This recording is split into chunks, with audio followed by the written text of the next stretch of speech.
السلام علیکم ویورس، کیسے ہیں آپ سب؟ امید ہے آپ سب ٹھیک ہوں گے۔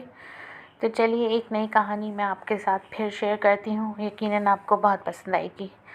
تو اگر آپ کو پسند آئے تو لائک اینڈ شیئر ضرور کیجیے گا اور میرے چینل کو سبسکرائب بھی کیجیے گا۔ بسم اللہ الرحمن الرحیم۔ ٹھنڈ اتنی زیادہ تھی کہ جسم کے آر پار ہو رہی تھی، اور وہ تو ایک پہاڑی علاقہ تھا، وہاں تو حد سے زیادہ سردی تھی۔ میں گاڑی چلاتے ہوئے ادھر ادھر خوبصورت علاقے کا جائزہ لے رہا تھا۔ میں اس پہاڑی علاقے میں پہلی بار آیا تھا، اس لیے ابھی تک میں قدرتی حسن سے ناشنا تھا۔ شہر سے میلوں دور یہ پہاڑی خوبصورت علاقہ واقعی بہت خوبصورت تھا۔ خوبصورت لمبے لمبے درخت، پہاڑوں کی تہہ پہ جمی سفید برف اس علاقے کی خوبصورتی میں چار چاند لگا رہی تھے۔ میں اپنے ایک دوست کی شادی پہ جا رہا تھا، حالانکہ میرا ایسا کوئی ارادہ نہیں تھا، مگر اس کے حد سے زیادہ اصرار پر مجھے مجبوراً یہ فیصلہ کرنا پڑا۔ سڑک بھی سنسان تھی، ہر طرف خاموشی نے قبضہ جما رکھا تھا۔ پرندوں کی چہچہاہٹ اس خاموشی کو توڑنے کی ناکام کوشش کر رہی تھی۔ اچانک بیچ سڑک پہ میری گاڑی بند ہو گئی، تو مجبوراً مجھے گاڑی سے نیچے اترنا ہی پڑا۔ میں کوئی پروفیشنل میکینک نہیں تھا، لیکن گاڑی کی چھوٹی موٹی پرابلمز بڑے لمبے وقفے کے بعد بہرحال میں ٹھیک کر ہی لیتا تھا۔ مگر اس دن عجیب بات یہ ہوئی کہ گاڑی کی بازار ہر شے ٹھیک تھی، کہیں کوئی بھی خرابی مجھے نظر نہ آئی۔ پھر گاڑی بند ہونے کی وجہ میری سمجھ سے تو بالاتر تھا۔ کافی دیر جدوجہد کرنے کے بعد میں اس نتیجے پر پہنچا کہ گاڑی میں کوئی بڑی خرابی ہو گئی ہوگی، جو میں تو اگلی 100 زندگیوں تک بھی ٹھیک نہ کر سکتا۔ اجنبی علاقہ تھا، اجنبی راستے تھے، میں تو یہاں کسی بھی شے سے واقف نہ تھا۔ اگر کہیں کوئی موٹر ورکشاپ وغیرہ تھا تو بھی میری علم میں تو نہ تھا۔ ایسے میں میرے پاس صرف ایک ہی آپشن تھا، میں اپنے دوست کو کال کر کے اسے اس سارے مسئلے سے آگاہ کروں۔ لیکن سب سے بڑی عجیب بات تو یہ تھی کہ مجھے خود نہیں پتہ تھا کہ اس وقت میں کہاں کس جگہ کھڑا ہوں، اور اگر دوست نے پوچھ لیا کہ میں کہاں ہوں، کس طرف ہوں، تو میں اسے کم از کم یہ تو نہیں کہہ سکتا تھا کہ میں بیچ سڑک پر لمبے درختوں کے پاس کھڑا ہوں، کیونکہ یہ غیر معمولی نشانی نہ تھی۔ ہر طرف ایک جیسے درخت، ایک جیسے پہاڑ تھے۔ ابھی میں اسی کشمکش میں ہی تھا کہ میں نے اپنے پیچھے قدموں کی چاپ سنی۔ میں نے گردن گھما کر پیچھے دیکھا تو دو نوجوان لڑکے میری ہی طرف آ رہے تھے۔ مجھے حیرت ہوئی، کیونکہ ابھی تھوڑی دیر پہلے یہاں کوئی انسان تو کیا، کسی جانور تک کا کوئی وجود نہ تھا، اور ایسے میں ان دونوں نے آ کر مجھے سلام کیا۔ سلام کا جواب دینے کے بعد انہوں نے گاڑی کا مسئلہ پوچھا، تو میں نے بھی بے اختیار انہیں بتا دیا۔ پھر ان میں سے ایک لڑکا گاڑی چیک کرنے لگا، اور حیرت کی بات یہ تھی کہ 2 منٹ میں ہی گاڑی بالکل صحیح سلامت ہو گئی۔ آپ کا نام کیا ہے بھائی؟ میں گاڑی ڈرائیور کر رہا تھا، وہ دونوں لڑکے پیچھے بیٹھے ہوئے تھے۔ انہیں بھی اسی علاقے تک جانا تھا جہاں میں جا رہا تھا۔ انہوں نے مجھ سے لفٹ مانگی۔ اب انہوں نے میری گاڑی کا مسئلہ حل کر دیا تھا، ایسے میں ان کو انکار کرنا انسانیت کے خلاف تھا، اس لیے میں نے ان دونوں کو لفٹ دے دی۔ کشف علی، میں نے جواب دیا۔ میرا نام احمد ہے اور اس کا نام آصف۔ اس لڑکے نے خود ہی اپنا تعارف کرایا۔ آپ اس گاؤں میں پہلی بار آ رہے ہیں؟ احمد نے ایک اور سوال کیا۔ ہاں، میں نے اس بار بھی ایک لفظ کا جواب دیا۔ ایک تو میں انہیں جانتا بھی نہیں تھا، اور دوسرا اس سنسان سڑک پر وہ دونوں کچھ بھی کر سکتے تھے میرے ساتھ۔ مجھ پر حملہ کر کے میری گاڑی بھی چھین سکتے تھے۔ میرے دل میں ایک عجیب ڈر پیدا ہو گیا تھا، حالانکہ وہ شکل سے بہت شریف اور پڑھے لکھے لگ رہے تھے۔ اب کار میں بالکل خاموشی تھی، نہ انہوں نے کوئی سوال کیا اور نہ ہی میں نے خود سے کوئی بات شروع کی۔ ایک بار میں نے بیک ویو مرر سے ان دونوں کو دیکھا۔ دونوں کے چہروں پر ایک مبہم سی مسکراہٹ تھی، جس کا مطلب میں نہیں سمجھ سکا، اور اگر اس وقت میں ان دونوں کو غور سے دیکھتا تو میں سمجھ جاتا کہ وہ دونوں اب گاڑی تقریباً ایک آبادی میں داخل ہو چکی تھی۔ وہاں پہاڑوں کے اوپر پتھروں سے چھوٹے چھوٹے گھر بنے ہوئے تھے، لیکن کوئی انسان دور دور تک بھی مجھے کہیں نظر نہ آیا۔ شاید سردی کی وجہ سے اندر چھپے بیٹھے ہوں، میں نے خود اپنی طرف سے اندازہ لگایا۔ آبادی بھی کوئی اتنی زیادہ نہ تھی۔ پھر میری گاڑی قبرستان کے پاس والی سڑک پہ گزرنے لگی۔ دور دور تک پھیلا قبرستان اپنے اندر ایک وحشت کا سما لیے ہوئے تھا۔ وہاں لاکھوں لوگ ابدی نیند سوئے ہوئے تھے۔ آپ کو قبرستان سے ڈر لگتا ہے؟ احمد نے کافی وقفے کے بعد ایک اور سوال کیا۔ نہیں تو، قبرستان سے بھلا ڈرنے کی کیا بات ہے؟ یہ بھی تو ہماری طرح کے انسان ہی ہیں، اور یہ ہمیں کچھ نہیں کہہ سکتے، میں نے سنجیدگی سے جواب دیا۔ نہیں، قبرستان ایک عبرت اور وحشت کا مقام ہے، یہاں پر انسان کو ڈرنا چاہیے، وہ پراسرار انداز میں بولا۔ نہیں، مجھے تو کبھی ڈر نہیں لگا قبرستان سے، اور نہ ہی کبھی میرے ساتھ کوئی ایسا واقعہ پیش آیا جس وجہ سے میں قبرستان سے ڈروں۔ آپ کے ساتھ پیش نہیں آیا تو کیا ہوا؟ کسی کے ساتھ تو پیش آیا ہوگا۔ قبرستان میں خطرناک روحیں ہوتی ہیں، وہ اپنی بات پر ڈٹے ہوئے تھے۔ اور میں نے بے اختیار ایک کہکا لگایا۔ یہ سب روحیں بھوت وغیرہ فلموں میں ڈراموں میں ہوتی ہیں، اصل زندگی میں نہیں۔ اچھا، آپ کے ساتھ کبھی پیش آیا ایسا کوئی واقعہ؟ میں نے تجسس سے پوچھا۔ میں آپ کو ایک کہانی سناتا ہوں، اس کے بعد آپ پھر کبھی نہیں کہہ سکو گے کہ آپ کو قبرستان سے ڈر نہیں لگتا۔ اس وقت اس بات کا مطلب میں نہیں سمجھ سکا۔ اگر سمجھ جاتا بھی تو یہ آج سے 30 سال پہلے کا واقعہ ہے۔ اسی گاؤں میں 2 دوست تھے، اسد اور فہد۔ اسد شہر سے اپنے دوست فہد کے پاس اکثر چھٹیاں گزارنے آیا کرتا تھا، اور اس دن بھی وہ دونوں آرام سے ایک خوبصورت پہاڑی پر ٹہل رہے تھے۔ نیچے قبرستان تھا، بہت بڑا قبرستان۔ یار اسد، یہ قبرستان بھی عجیب چیز ہے۔ کل تک یہ لوگ ہماری طرح پیسہ کمانے میں، گاڑیاں خریدنے میں یا بنگلے بنانے میں مصروف تھے۔ وہی لوگ مرنے کے بعد ڈر کی تصویر بن جاتے ہیں۔ اسد کی نگاہیں بھی نیچے قبرستان کو دیکھ رہی تھیں۔ فہد کی بات سننے کے بعد اس نے بے یقینی سے کہا، میں نہیں ڈرتا قبرستان سے، خالی پتھروں سے بھلا کیا ڈرنا؟ تم ایسا اس لیے کہہ رہے ہو کیونکہ تم ابھی تک اس قبرستان کی بھیانک حقیقت سے انجان ہو، فہد نے فروانی سے کہا، اور پھر جلد ہی اسے احساس ہو گیا کہ اس نے اسد کے سامنے غلط بات کہہ دی۔ کیسی بھیانک حقیقت؟ اسد نے تجسس سے پوچھا۔ کچھ نہیں، رہنے دو، فہد نے ٹالنے کی کوشش کی۔ نہیں، تم بتاؤ مجھے کیسے حقیقت؟ اسد کا تجسس بڑھنے لگا۔ دیکھو، ہمارے بڑے بزرگ کہتے ہیں آج تک رات کے وقت جو بھی اس قبرستان میں گیا وہ زندہ واپس نہ آیا۔ اسد نے کہا لگایا، تم مجھے کیسی ڈراؤنی فلم کی کہانی سنا رہے ہو؟ یہ حقیقت ہے، تم یقین کرو نہ کرو اسد، فہد اعتماد سے بولا۔ میں نہیں مانتا، تم بھی مان لو کہ جن بھوت کچھ نہیں ہوتے۔ چلو ایسا کرتے ہیں، ہم آج رات اس قبرستان میں جا کر دیکھتے ہیں، دودھ کا دودھ اور پانی کا پانی ہو جائے گا۔ فہد کو جس بات کا ڈر تھا اسد وہی کہہ گیا۔ Are you okay? تمہیں پتہ بھی ہے تم کیا کہہ رہے ہو؟ چلو گھر واپس جاتے ہیں، فہد نے بھی گھبراتے ہوئے کہا۔ نہیں، اب تو بالکل بھی نہیں، ابھی تو قبرستان کا بھوت دیکھنا باقی ہے، اسد نے مذاق اڑانے والے انداز میں کہا۔ بے وقوف مت بنو فہد، یہ کوئی مذاق نہیں ہے۔ آج تک جو بھی رات کے وقت اس قبرستان میں گیا وہ کبھی لوٹ کر نہیں آیا۔ چلو تمہیں جانا ہے تو جاؤ، میں تو دیکھ کر ہی رہوں گا، دیکھتا ہوں مجھے کیا ہوتا ہے، اسد حتمی لہجے میں بولا۔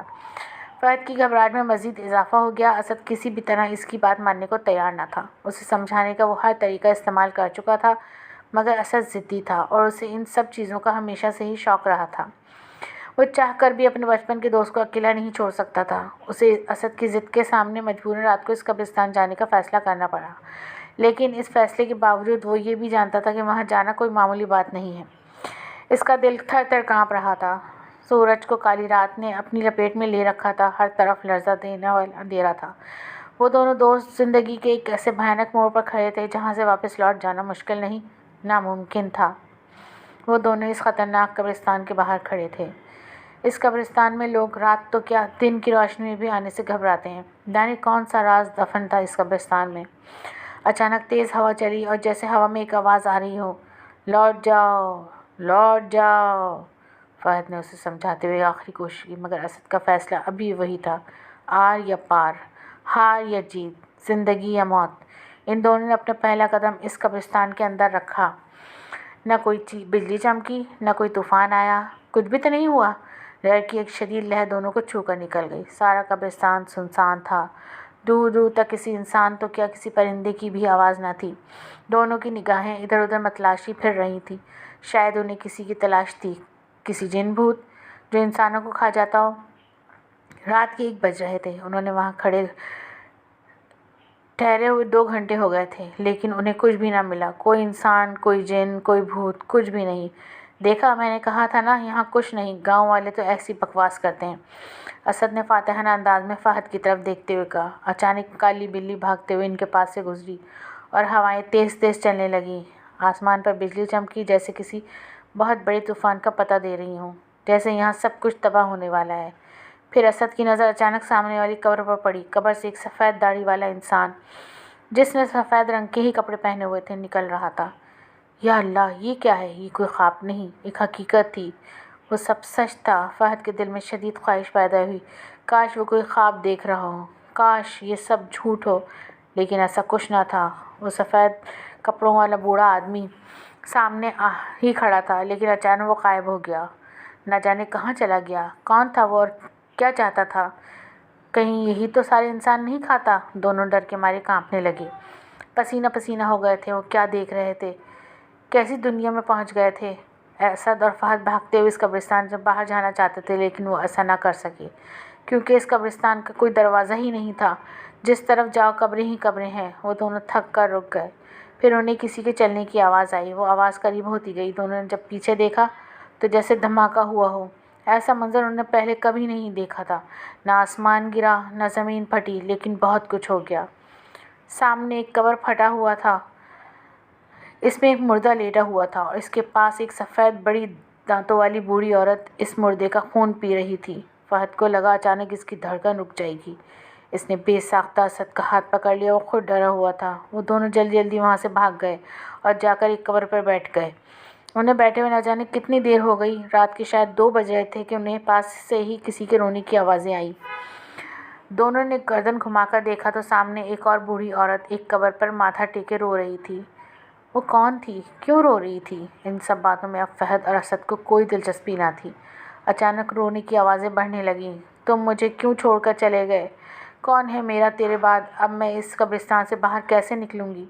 بوڑھی عورت روتے ہوئے یہ باتیں بھی کر رہی تھی۔ اس کی باتیں سن کر اسد کو اس سے ہمدردی ہونے لگی۔ شاید وہ بھی ان دونوں کی طرح کوئی مسافر ہو۔ شاید وہ بھی یہاں آ کر پھنس گئی ہو۔ کون ہیں آپ اور کیوں رو رہی ہیں؟ اسد نے اس کے قریب آ کر پیار سے پوچھا۔ اس بوڑھی عورت نے اپنی کوئی درد بھری کہانی سنائی۔ پھر اسد اور فہد کی ہمدردی پا کر وہ انہیں یہاں سے نکلنے کا راستہ بتانے لگی۔ وہ بوڑھی عورت چلنے لگی اور وہ دونوں اس کے پیچھے پیچھے چلنے لگے۔ اچانک ایک پھٹی ہوئی قبر کے پاس وہ عورت رک گئی اور اس بوڑھی عورت نے بتایا، یہاں سے باہر جانے کا راستہ اسی قبر کے اندر ہے۔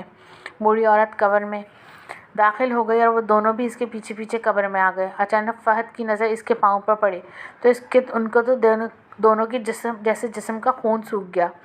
اس کے پاؤں الٹے تھے، مطلب وہ کوئی انسان نہیں بلکہ بدروح تھی۔ وہ دونوں جتنا تیز بھاگ سکتے تھے بھاگے۔ انہیں اپنے پیچھے اس عورت کے کہکے سنائی دیے، 1 منٹ گاڑی روکیں۔ میں احمد کی آواز پر چونک گیا۔ میں نے بریک لگا دی۔ احمد گاڑی سے اتر کر سامنے سڑک پر لگے پانی کے نلکے سے پانی پی رہا تھا۔ مجھے بھی پیاس کا احساس ہوا، گلا سوکھ رہا تھا۔ میں نے بھی گاڑی سے اتر کر پانی پیا، لیکن میری ساری توجہ اس وقت اس کہانی پہ تھی جو احمد مجھے سنا رہا تھا۔